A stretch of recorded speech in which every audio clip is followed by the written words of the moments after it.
The client that I'll be working with, her name is Doris.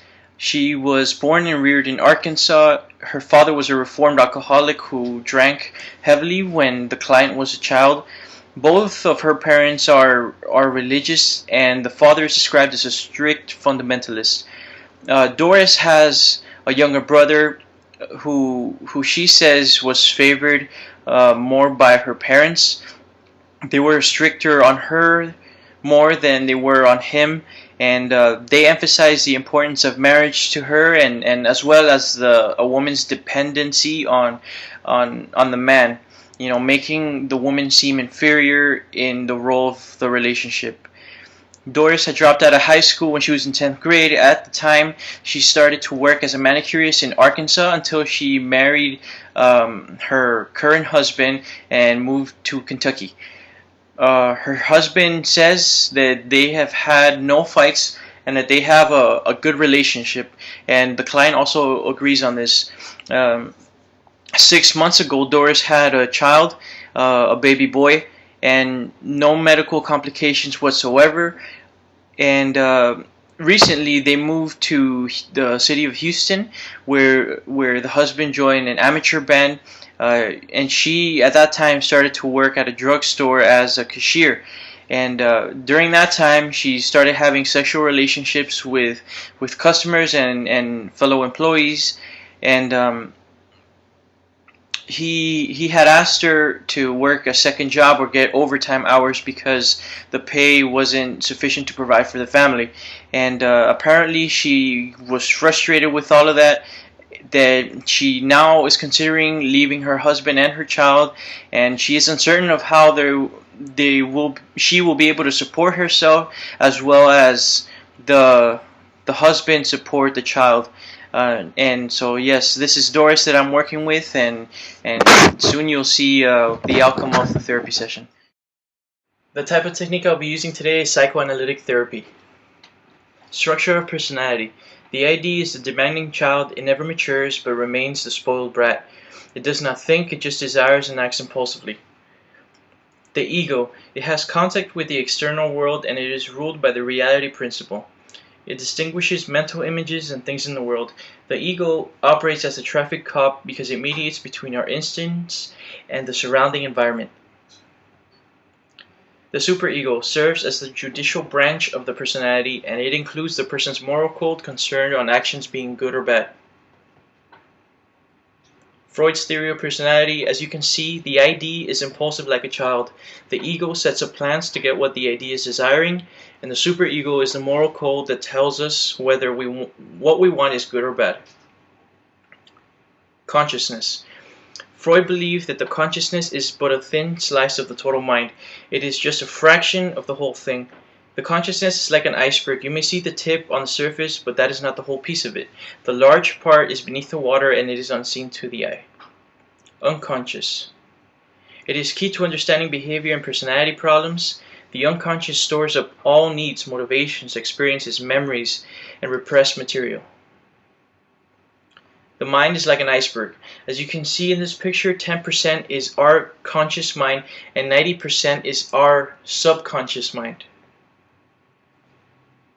Therapeutic goals are to increase adaptive functioning, to strengthen the ego, to bring out unconscious material into the light, and interpretation. It consists of the analyst pointing out, explaining, and even teaching the client the meaning of behavior that is manifested in dreams, free association, resistances, and the therapeutic relationship. The therapist uses the client's reactions as a gauge in determining a client's readiness to make an interpretation. Resistance. Anything that works against the progress of therapy and prevents the client from producing previously unconscious material. It refers to any idea, attitude, feeling, or action that gets in the way of change. Therapist role. If the therapist says little of themselves and rarely shares personal reactions, it is assumed that whatever a client feels toward the therapist will find its origin with other significant figures in their past. Helping clients become self-aware, have honesty, and become more effective in their personal relationships. Assist them deal with anxieties in a realistic way and gain control over impulsive and irrational behavior. Teach clients the meaning of processes so that they can have insight into their problems, increase awareness for change, and take control over their lives. And you can think of psychoanalytic therapy like putting pieces of a puzzle together to make sense. Good afternoon, Doris. How's your day been this far? So far, I've been doing well. Doris, I'd like to review a bit of what we went over last week. We covered a bit on your family background, and I had noted from what you have told me that both your parents are religious, and that your father is a fundamentalist and really strict when it comes down to you, but not so much when it comes down to your brother, whom in your eyes is favored by your parents. Your father always emphasized that marriage was important and that the woman, in comparison to the man, is inferior and needs to depend on him. Is all of this correct? Yes. Why do you believe that he has your parents' favor more than you? Well, growing up, they always allowed him to do almost about anything. He was able to go out many more times than I could with friends, and when it came down to having relationships, my parents wouldn't allow me to have a boyfriend until I was 17 years old. It just wasn't fair to me at all. My feelings and my desires were never valued because my brother got the constant attention.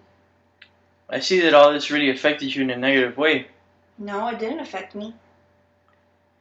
Doris, when you're explaining this to me just now, I can tell that by your tone and your facial expressions that it still bothers you to this day, so how can you really say that this didn't affect you at all? Let's move on from this and tell me more about your week or anything that has come up that you would like to just get off your chest right now. Well, this week I've gotten frustrated more than usual. Since we moved from Arkansas 2 months ago, I've had an overwhelming sense of frustration due to this move, which I believe was one of the biggest mistakes. My husband wanted to move here to join a band, and although it seems selfish, I went through with it to please him. If it were a valid reason because there was a great job opportunity for him, then I would have understood. But he's not even currently working, so it's up to me to pick up the slack. So you moved down here more of a sense of obligation than because there was any valid reason, or even a desire to. Yes, and because of his lack of responsibility, I've had to take up a second job now in order to provide for my son and my husband. And how is the situation that you've been placed in making you feel? Is this in any way, for instance, affecting your relationship with your husband, or even perhaps your relationship that you have with your son? Yeah, it is. Because most of the time is either spent at work, or I have no time for my husband or my son, and let alone even myself. I get no attention at home, and all my husband cares about is his band. So I have had a few affairs with some employees at work. Doris, could it be that you're having these affairs because you're finally getting attention that you craved?